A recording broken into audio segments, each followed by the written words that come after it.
All right, welcome everyone. Thank you for joining today. Um, we're going to go ahead and get started with this presentation. This first virtual information session will be recorded. If you would like a copy of the recording, please email me at west.claire@outlook.com. All right. So a little bit of background. In 2021, the Colorado Attorney General's office won settlements against opioid manufacturers and distributors. The Southwest Opioid Response District, or SWORD, was formed as a regional partnership to receive and manage these funds for Montezuma, La Plata, Archuleta, San Juan, and Dolores counties, and the towns therein. In November of 2023, SWORD developed and submitted an initial 2-year funding plan.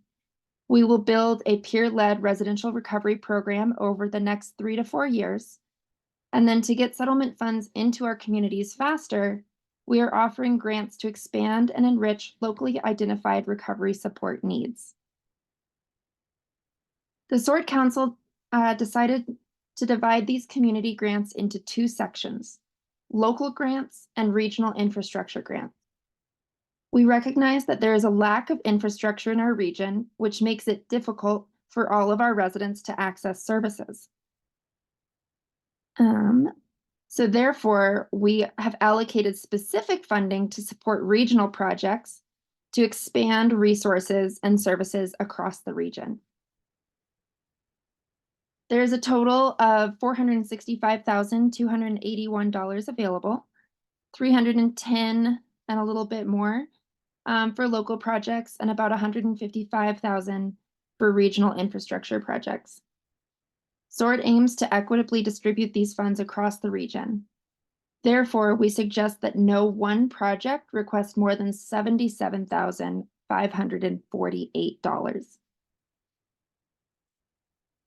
We do have specific program interests that we're aiming at.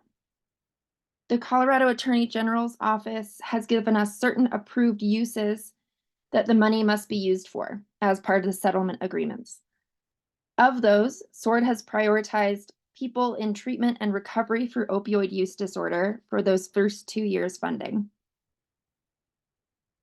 That's how we have categorized both the regional residential recovery center and the grants. So eligible projects must include the following: a full continuum of care, and you can read these. They're also linked in the application to Exhibit A, which is the specific approved uses from the Attorney General's office. There is eligibility, as stated before. Above all else, the proposed project must benefit people in treatment and recovery for opioid use disorder or promote opioid use abatement methods. The proposed project must serve the SWORD region and the people and communities therein. It is preferential that the project applicant also be located within the SWORD region. The funding allocated must be spent within the state of Colorado. And we suggest that you request no more than $77,548 for any single project. Entities who are registered with the Colorado Secretary of State must be in good standing. Ineligible projects. Any entities and projects located outside of the SWORD region are not eligible for funding. SWORD will not fund political candidates for any office or projects that promote overt political or religious ideologies. Funding cannot be used to pay off existing debt, and we are not prioritizing capital projects such as new construction. Funding cannot be used for personal expenses or to financially benefit the applicant personally. Grant cycle: the application will open on June 1st and close July 1st. Awardees will be announced via email or phone by August 1st. Region 9 Economic Development District is SWORD's facilitating agent. Therefore, successful grantees will be awarded one payment from Region 9 no later than August 30th. At this time, we are not sure if there will be additional rounds of funding. Successful applicants will also be required to sign a grant agreement with Region 9 on behalf of the Sword Council that they will use the funds as intended, and awardees will be asked for a follow-up report within 12 months of receiving funds. So most of the application is fairly straightforward, but I wanted to go over a few things just to be safe. I think I skipped one. Applicant information. If you are an individual wanting to put on an event or apply for another sort of project, you will select Other from the application type or the applicant type. Oops. We put in a place for you to name your project. If you don't want to name your project, that is entirely fine, and you will not be penalized if you don't name the project. Just not feeling creative that day, that's totally fine. The project description should concisely explain what you plan to use the funding for and how it will address opioid use disorder and co-occurring conditions. Discuss the constraints within your community and how your project will address those. We want to see that you have considered the needs of your community and who that audience includes. We're asking about the project location because the project must serve the Sword region, and we will prioritize applicants who are living in and serving our region. So local versus regional. I kind of touched on this earlier, but a local project, quite simply, impacts a single town or just one entity, just one group.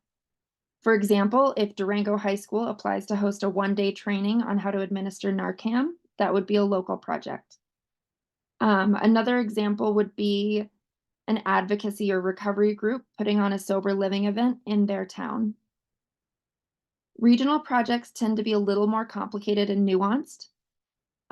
If the public health agency applies to collect overdose-related data across multiple counties, that would be a regional project, looking at data from multiple places. But if that same public health agency just wanted to collect data from their one county, and they weren't looking at multiple counties, then that would probably be a local project. So a little more nuanced. Another example of a regional project would be a taxi service that wishes to provide discounted rides for people traveling between counties and towns for recovery and healthcare related services. I hope that kind of helps flesh that out a bit. In the application, we ask you to identify which approved use your project falls under. So this is entirely for our SWORD's reporting purposes, which we are obligated to collect from the Attorney General's office. So in our previous reporting, we have identified the SWORD community grants as people in treatment and recovery for OUD. If you are in doubt, just select that first option. A link to the full descriptions of each approved use is in the application, and I encourage all applicants to read through that. Funding requirements. Though the funding is paid once only and is expected to be used within 12 months, we will prioritize projects that have a long-term vision and a long-term impact. We're also asking about in-kind gifts, which is really focused for employers. We want to know how they are supporting work, if they're applying for salary or training stipends. So if they're hiring a recovery specific position and want to use this grant as the income funding, absolutely fine. We want to know what kind of in-kind services they're providing for that position as well. Okay, if the project is new, then it has either never been done before or does not currently exist in the community. If it's new to the community but is modeled off of something done elsewhere, you can detail that in the larger partners section, and just reference say it's a reference partner.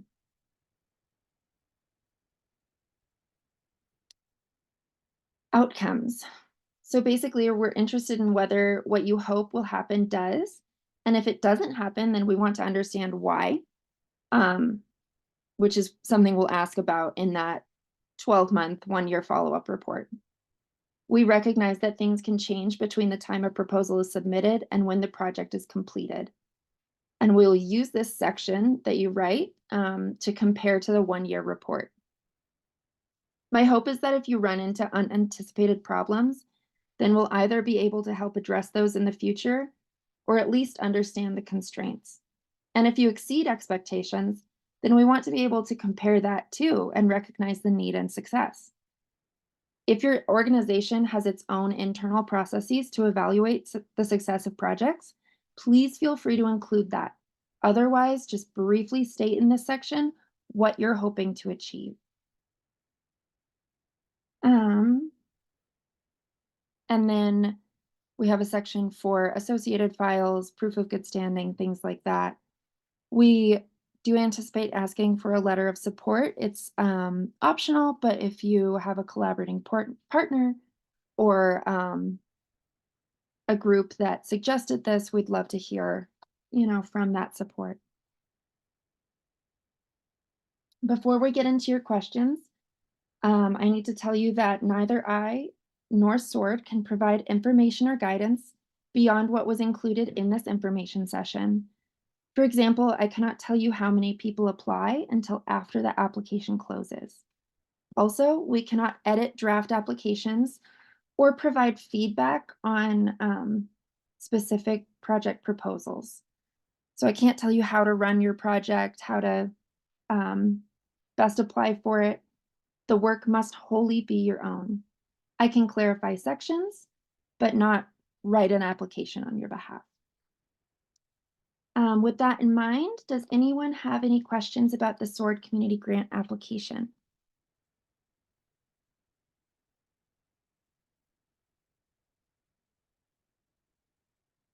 And I'll stop the share and just turn on my video so you can see that I'm a person. Hi. Feel free to pop the questions in the chat or unmute yourself and ask.